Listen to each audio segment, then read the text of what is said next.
이 타이밍에는 뭔가 살을 빼야 된다는 생각을 하시지 마시고요. 환자분들한테 좋다 안 좋다 이렇게 얘기하기가 참 그래요. 창문 없는 창틀만 있는 몸, 스카치 테이프로 관절을 연결시켜 놓은 것과 같은 몸이거든요. 결국에는 산모분들이 원하시는 거 하시면 됩니다.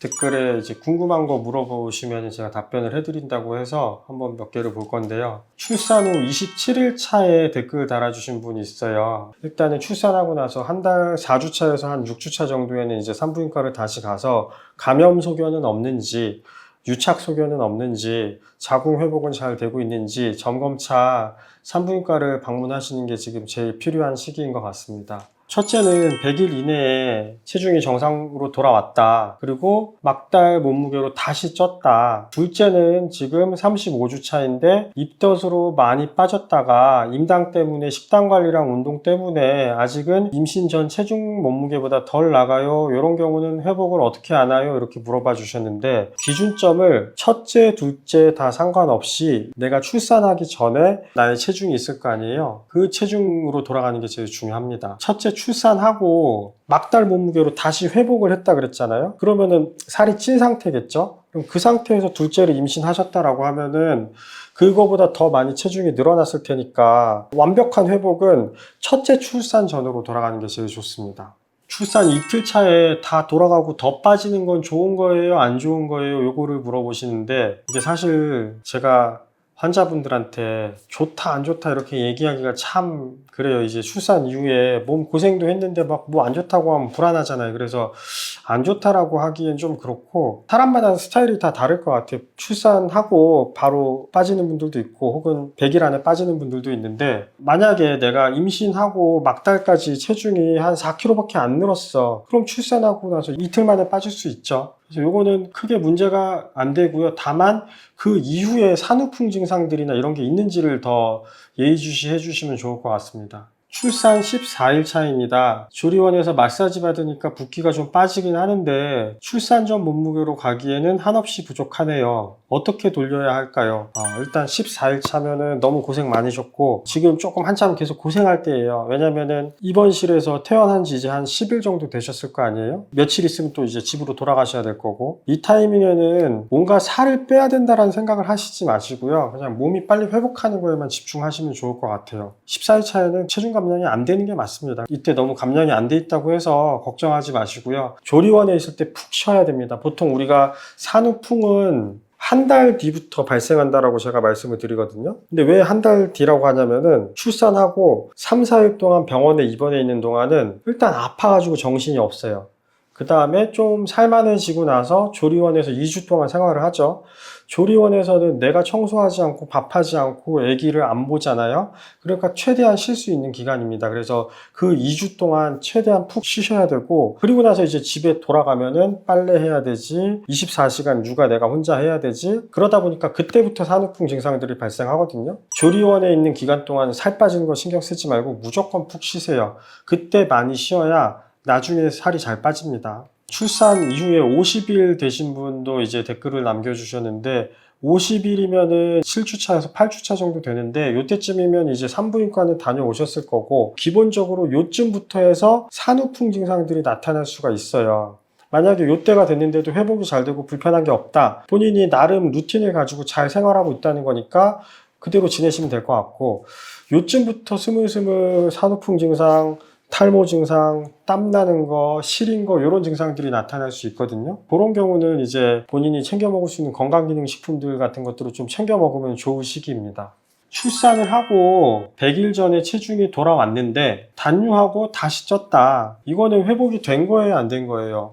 일단은 100일 전에 체중이 돌아왔다. 그러면은 출산으로 인해서 생긴 몸의 변화에 대한 건 회복이 된 게 맞다라고 보고요. 다만 그 이후에 살이 다시 쪘다. 왜가 중요하거든요. 근데 아무래도 그 왜 이유는 첫 번째 불규칙한 생활 습관, 그 다음에 수면 패턴 망가진 거, 밥을 제때 못 먹으니까 간식을 좀 먹는다든지 그러면서 살이 쪘을 거예요. 그래서 요거는 출산과는 큰 상관이 없을 수도 있습니다.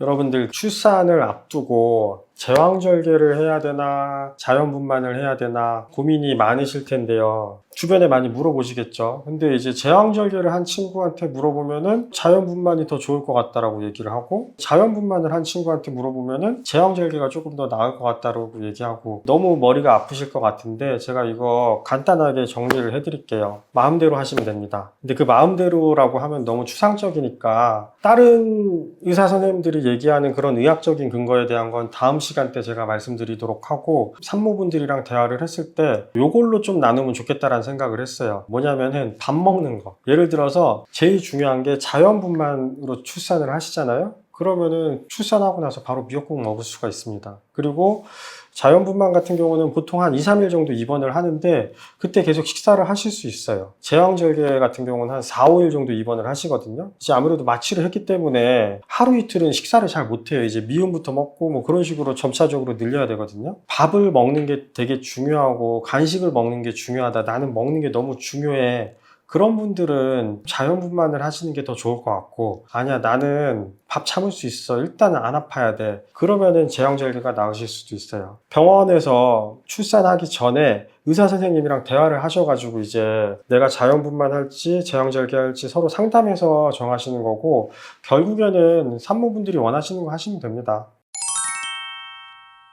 요즘 분명히 의학기술도 발달했고 먹는 것도 되게 많이 좋아졌고, 근데 왜 산모분들이 아픈 거는 더 아플까요? 저는 이제 한의사다 보니까 산후보약을 지으러 오시는 분들이 많아요.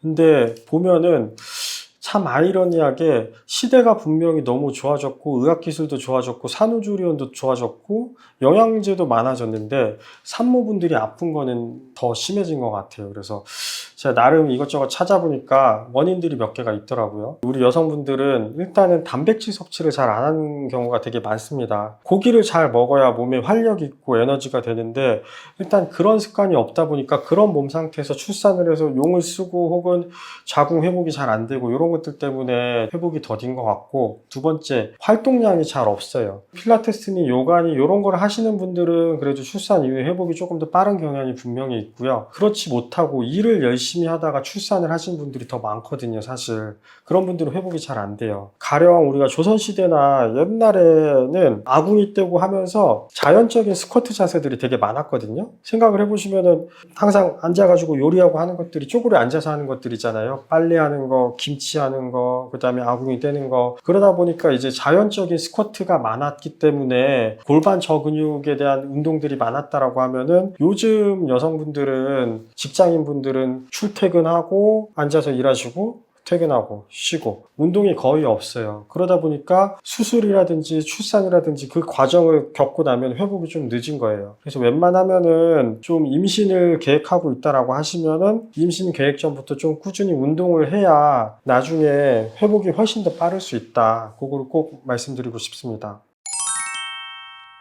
출산하고 나서 산후 도우미 관련된 것들을 되게 걱정이 많으세요. 고민도 많고, 제가 이제 다양한 케이스들을 산후 보약 환자분들을 보면서 봤는데, 일단 가장 권장하고 싶지 않은 거는 꼭 그렇지는 않지만은 시댁의 도움을 받는 거는 저는 조금 권장하지 않는다. 뭐 우리 시어머니는, 우리 시아버님은 너무 좋아, 그러면 너무 좋지만은 평균적으로 제가 봤을 때 아직은 가족이 된 지 얼마가 안 됐고 아무리 편하다고 해도 불편하잖아요. 사실 시어머님과 시아버님이 산후조리를 할 때 당연히 너무 감사하겠지만은 만약에 내 오로가 묻은 속옷을 빨래를 해달라고 부탁을 할 수 있는가, 그 다음에 미역국이 먹고 싶거나 음식이 먹고 싶을 때 좀 해달라고 부탁을 드릴 수 있는가, 뭐 이런 것들, 그 다음에 아이 보는 거에 있어서 그거 그렇게 하시면 안 돼요 라고 빨리빨리 얘기할 수 있는가, 이런 게 되면은 시부모님께 도움을 받는 것도 너무 좋지만은, 그게 아니면은 감사한 마음으로 받았다가 불편해서 서로 이렇게 멀어질 수도 있으니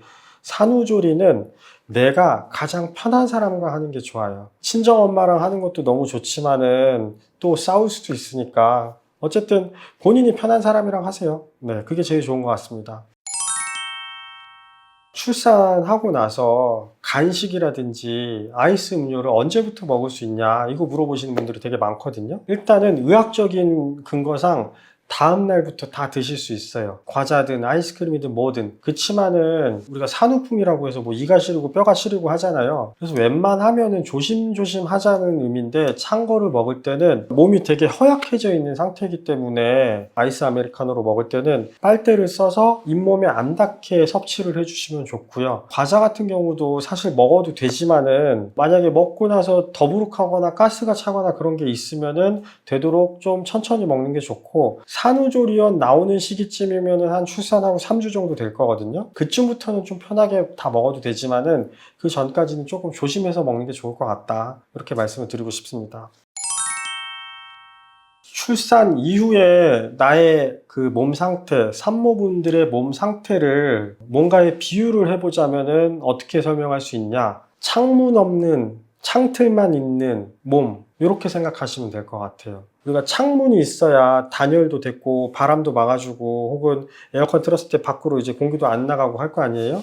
근데 출산 이후의 몸은 찬바람 맞으면 그대로 차가워지고요. 더우면 그대로 뜨거워지기 때문에 창문 없는 몸과 같다. 출산 이후에는 덥더라도 얇은 긴팔 입고 계시는 게 중요하고, 온도차가 너무 많이 나는 공간을 왔다 갔다 하는 거를 추천드리지 않습니다. 되도록이면은 일정한 온도에서 생활을 해주시는 게 제일 좋아요. 그리고 이제 또 하나 더, 출산 이후의 몸은 스카치 테이프로 관절을 연결시켜 놓은 것과 같은 몸이거든요. 원래 한 평상시에 30에서 50g짜리의 자궁이 만삭대가 되면 1kg가 되면서 이만큼이 커져요. 그러면은 자연스럽게 배의 공간이 넓어지면서 흉곽도 넓어지고 흉곽이 벌어지죠. 그 다음에 치골도 넓어지고, 그렇게 관절이 넓어지다 보니까 온몸에 있는 관절들이 같이 늘어나 있는 상태예요. 몸이 너덜너덜하고 힘이 안 들어가는 느낌이 나는 시기입니다. 산 후에는 갑작스럽게 무거운 거를 들거나 뭐 힘을 많이 써야 되는 것들을 최대한 안 하시는 게 좋습니다. 그래서 아기를 드는 게 참 어려운데, 이럴 때 육아템을 꼭 활용하셔가지고 힘을 최대한 안 쓰면서 아이를 지탱할 수 있도록 해주시는 게 되게 중요합니다.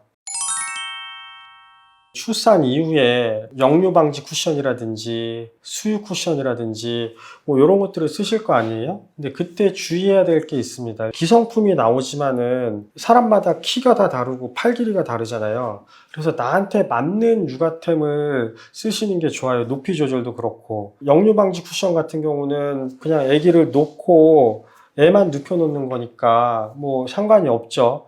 그렇지만 수유 쿠션 같은 경우는 내가 수유하는 자세가 편해야 되거든요. 그러려면 너무 평평한 것보다는 아이의 머리 쪽이 조금 더 위로 올라와 있어서 내가 자연스럽게 자세를 이렇게 댈 수 있는 게 좋고요. 너무 평평하면 내가 허리를 너무 많이 구부려야 되거든요. 그래서 조금 높이가 있는 게 좋고요. 수유를 땅바닥에 앉아서 하지 않고 의자에 소파에 앉아서 할 거기 때문에 무릎 높이가 중요해요. 그래서 발 쿠션 같은 것도 준비를 해주시면은 발 높이도 조금 더 높이면은 수유 자세가 편해져요. 비싼 제품을 사는 게 중요한 게 아니라 내가 제품을 사서 쓰면서 혹은 매장에 가서 한번 이것저것 체크를 해보면서 나의 신체 길이와 맞는 쿠션을 사시는 게 되게 중요하다. 비싼 거 전혀 중요하지 않습니다. 그렇지만 하나는 이건 중요해요. 애기들 피부가 닿을 수 있기 때문에 조금 위생적으로 자주 커버를 갈아줄 수 있는 거는 조금 좋습니다.